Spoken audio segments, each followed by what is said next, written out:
बिस्मिल्लाहिर्रहमानिर्रहीम अस्सलाम वालेकुम। आज बहुत मज़ेदार सी मैं आपके साथ खीर की रेसिपी शेयर करूँगी। बहुत ज़बरदस्त और खुशबूदार बनती है। चलें जी चलते हैं इंग्रेडिएंट्स की तरफ कि क्या-क्या इसमें यूज़ होगा। तो 2 किलो मैंने दूध लिया है और दूध को जो ये फुल मिल्क दूध है, ठीक है, इसको मैंने बॉयल कर लिया है। बॉयल आएगा तो इसमें मैंने आधा कप जो थे ना राइस, 2 किलो दूध में आधा कप राइस उबाल के आपने ऐड कर देने हैं। ठीक है, अब यहाँ पे टोटा चावल जो होते हैं ना, वो भी ले सकते हैं, छोटे चावल जो होते हैं उनका भी यूज़ कर सकते हैं। तो मैंने यहाँ पे दूसरे कैनात के जो राइस है ना वो यूज़ किए हैं, ठीक है।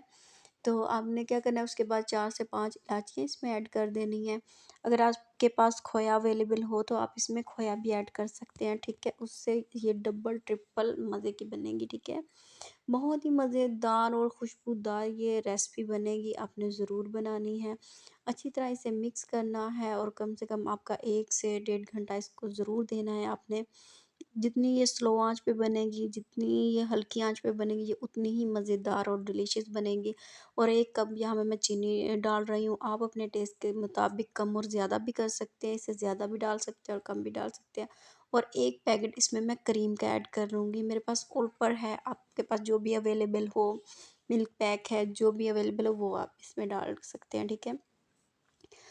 तो फिर आपने उसके बाद इसको अच्छी तरह मिक्स करना है, ठीक है। और ये जो खीर है जितनी स्लो आंच पे पक रही है उतनी ही इसे जो चावल है इसमें डाले हुए अच्छी तरह कुक हुए हुए हैं, तो वो जो है वो बिल्कुल मेल्ट हो जाएंगे, खुद ब खुद मेल्ट हो जाएंगे। कोई घोटे छोटे मारने की ज़रूरत नहीं है, कुछ भी करने की ज़रूरत नहीं है।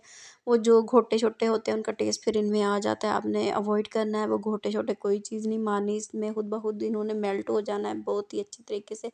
यहाँ आप देख रहे हैं कि इसकी जो कंसेंट्री है वो काफ़ी हद तक हो गई है, पकने पर ये रेडी हो चुकी है। इसमें लास्ट में ये मैंने कुछ छिलके उतार के बादाम हैं वो ऐड कर दिए हैं और ये जो है वो मैं गार्निश के लिए इस्तेमाल करूँगी। आप के पास जो भी मेवा जात है आप डालना चाहते हैं डाल सकते हैं, आपको जो चीज़ भी लवाज़मात पसंद हो। तो बस आपने यहाँ पे अच्छी तरह इन्हें मिक्स कर देना है, बहुत ही जल्दी ये बन के रेडी हो जाती है, कोई देर नहीं लगेगी।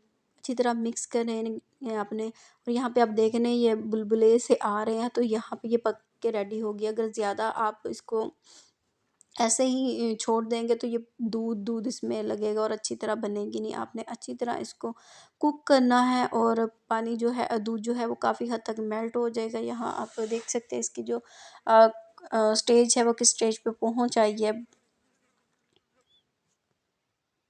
बस अच्छी तरह आपने मिक्स करना है।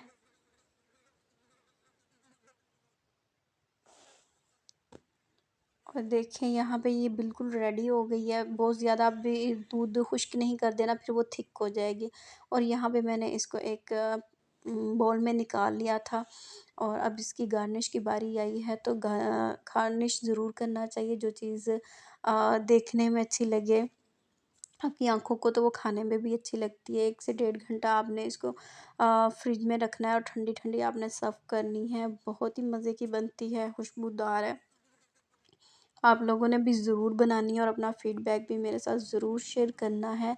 कमेंट्स भी लाज़मी कीजिएगा, बताइएगा कि ये आपकी खीर आपको कैसी लगी। बहुत मज़े की बनेगी, खोया भी आप ज़रूर ऐड कर सकते हैं। यहाँ पे आप इसकी लुक चेक करें, माशाल्लाह बहुत ही मज़े की और ख़ूबसूरत बनी थी। आपने भी ज़रूर बनानी है और अपना फीडबैक भी मेरे साथ ज़रूर शेयर करना है। अगर मेरे चैनल पे नए हैं तो चैनल को लाइक, सब्सक्राइब और शेयर करें अपनी फैमिली और फ्रेंड्स के साथ।